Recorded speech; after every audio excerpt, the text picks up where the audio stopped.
എന്റെ മക്കളെ നിങ്ങൾ ഇങ്ങോട്ടൊന്ന് നോക്കണേ. ഞാൻ അന്ന് നല്ലൊരു ചെരുപ്പ് വാങ്ങിട്ടോ. അപ്പോ പഴയ ചെരുപ്പില്ലേ,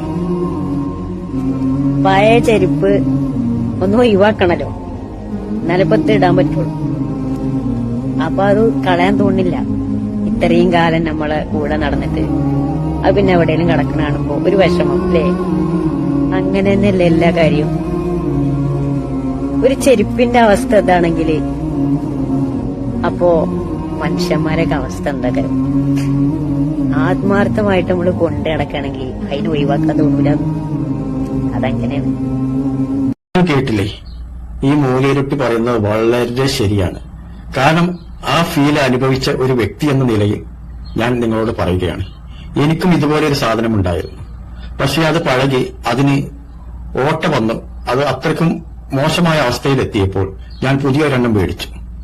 ആ പുതിയൊരെണ്ണം മേടിച്ച് അത് ഉപയോഗിക്കാൻ തുടങ്ങിയപ്പോൾ ഞാൻ ഈ പഴയ സാധനം എടുത്ത് വേസ്റ്റ് കൊട്ടയിൽ ഇട്ട ശേഷം ഞാൻ തിരിഞ്ഞൊന്ന് നോക്കി.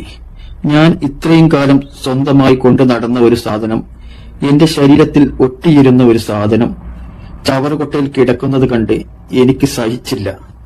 ഞാൻ അതെടുത്ത് തിരികെ നടന്നു. ഇപ്പോൾ ഞാനും ഹാപ്പി, ഇവരും ഹാപ്പി.